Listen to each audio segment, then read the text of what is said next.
Hello my dear students, good morning and Jai Shri Krishna. Once more welcome to SSV academy branch Neemuch. एक बार फिर से आप सभी का इस संस्था में स्वागत है। BSc third year mathematics paper first unit number 3 और मैथ्स लेक्चर नंबर 4 है। डियर स्टूडेंट्स, पिछले वीडियो में हमने श्वार्ज इनइक्वलिटी के बारे में पढ़ा था। आज हम ट्रायंगल इनइक्वलिटी के बारे में पढ़ रहे हैं, यानी त्रिभुज असममिका क्या होती है वो अपने को लिखना है। साथ में इसका ज्यामिति स्ट्रक्चर पे अपने को रिप्रेजेंट करना है। स्टेटमेंट देखते हैं क्या होता है। यदि एल्फा बीटा एक आंतर गुणन समष्टि v के सदिश है तो सिद्ध करना है norm alpha plus beta can not exist norm alpha plus norm beta. It means if alpha, इसको इंग्लिश में किस टाइप से बोलते हैं, if alpha and beta are two inner product in a vector space V, then prove that this। ये question, ये इसका statement हो गया है। अब प्रूफ स्टार्ट करते हैं। मानक अर्थात नॉर्म की परिभाषा से, यानी डेफिनेशन ऑफ नॉर्म। अब नॉर्म की डेफिनेशन से अपन इसको कैसे लिख सकते हैं, देखो एल्फा प्लस बीटा नॉर्म का स्क्वायर। अब यहाँ पे देखो इसको इस प्रकार से लिखेंगे, दो बार लिख लेंगे, एल्फा प्लस बीटा और एल्फा प्लस बीटा। इस प्रकार से इसको दो बार लिख दिया अपनों ने। वापस अपन थ्योरम्स यूज करते हैं, तो थ्योरम्स के अकॉर्डिंग एल्फा के साथ में इन दोनों को लेना है, ऐसे लेना है, फिर प्लस। अब बीटा के साथ इन दोनों को लेना है, कोमा लगाना है, एल्फा प्लस बीटा, ठीक है, यहाँ पे कोमा लगेगा। वापस अब इस एल्फा के साथ लेंगे अपन, इस एल्फा के साथ ये एल्फा लेंगे, एल्फा एल्फा, और इस बीटा के साथ एल्फा लेंगे, एल्फा बीटा। सेम इसमें भी इस एल्फा के साथ बीटा लेंगे अपन, तो बीटा एल्फा, और इस बीटा के साथ बीटा लेंगे तो बीटा बीटा। ऐसा लिख दिया अपन इसको। Is that clear? यहाँ तक यहाँ पे थ्योरम्स यूज़ की है।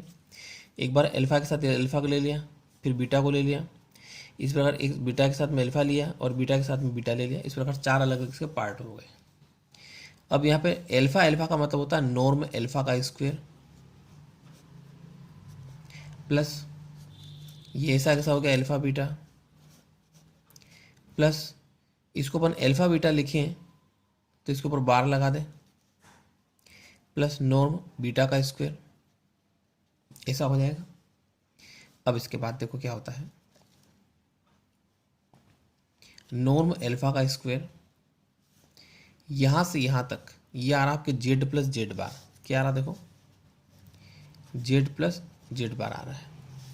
जेड प्लस जेड बार को लिख सकते हैं आप 2 times real part of Z, यानी जेड और जेड बार को आप प्लस करते हो तो जो रिजल्ट आता है वो रियल पार्ट आता है, 2 times of real part of Z. तो यहाँ पर इसको इसी प्रकार से लिखेंगे, plus 2 times real part of alpha beta. इन दोनों को प्लस करोगे तो क्या आएगा, 2 times of real part of alpha beta. Real part मतलब एल्फा बीटा में वास्तविक भाग, क्योंकि काल्पनिक भाग कट जाएगा, प्लस नॉर्म बीटा का स्क्वायर। ये ऐसा कैसा चल रहा है। अब यहाँ पर अपन क्या करते हैं, इक्वल टू यहाँ से लगाते थे कैन नॉट एक्सिस्ट। यहाँ पे तो क्या चल रहा है देखो, नॉर्म एल्फा प्लस बीटा का स्क्वायर चल रहा है। वापस लिखेंगे नॉर्म एल्फा प्लस बीटा का स्क्वायर कैन नॉट एक्सिस्ट, इसको ऐसा बता दिया। ये ऐसा कैसा लिख दिया आप लोगों ने, plus 2 times of real part को ऐसा लिख सकते हैं 2 times of mode alpha beta, ऐसा लिख सकते हैं इसको। ये रियल पार्ट को ऐसे लिख सकते हैं, प्लस नॉर्म बीटा का स्क्वायर। यहाँ से इक्वल के बाद में ऐसा कैन नॉट एक्सिस्ट साइन आ जाएगा।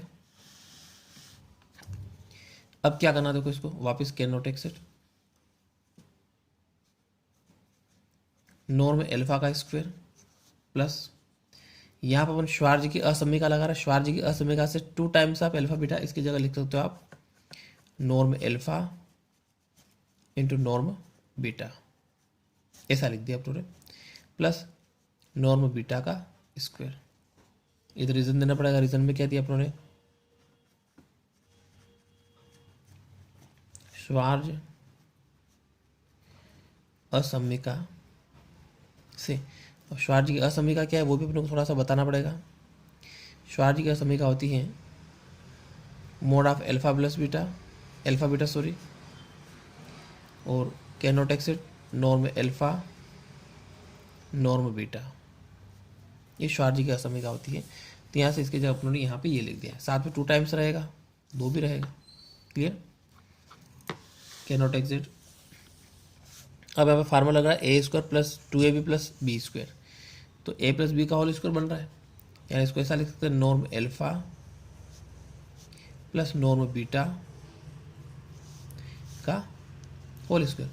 और इधर क्या चल रहा है, alpha plus beta norm square चल रहा है। दोनों तरफ स्क्वायर रूट ले लो, यानी स्क्वायर हटा दो, तो norm alpha plus beta cannot exit norm alpha plus norm beta. ये आपके ट्रायंगल इनइक्वलिटी हो गई, यानी त्रिभुज असमीका।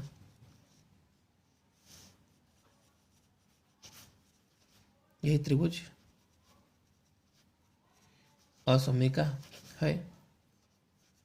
अब इसको ज्यामितीय स्ट्रक्चर के बेस पे इसको समझाना है। देखिए कैसे समझाते हैं।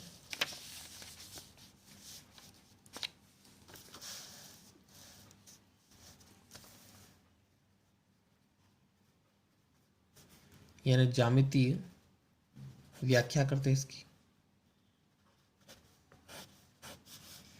यानी ज्योमेट्रिकल इंटरप्रिटेशन। अब ज्योमेट्रिकल व्याख्या में क्या आएगा, जिससे एक अपने ने ट्रायंगल लिया,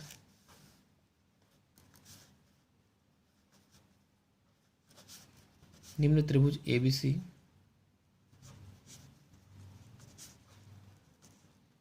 पर विचार करते हैं। ठीक,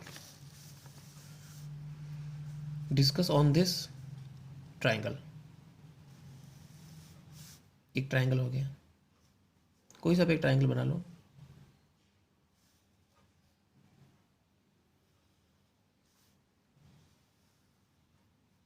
ये अपना ट्रायंगल बना लिया, नाम लिख लेंगे A, B और C। ये वाला हो गया आपके अल्फा, ये हो गया बीटा, ये हो गया अल्फा प्लस बीटा। ठीक, इसको लिखेंगे अपन नॉर्म बीटा,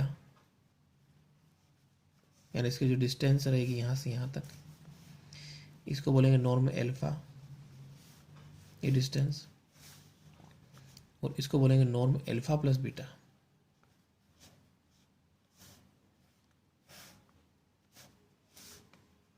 ठीक, तो यहां से अभी अपनों ने क्या प्रूव किया है, अल्फा प्लस बीटा का नॉर्म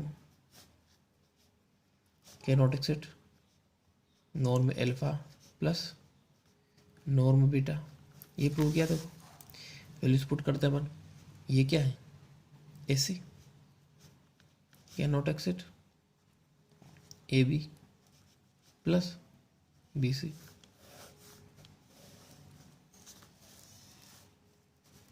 यानी त्रिभुज की कोई सी भी एक भुजा अन्य 2 भुजाओं के प्लस से हमेशा छोटी रहेगी, ये इसका ज्योमेट्री मीनिंग है।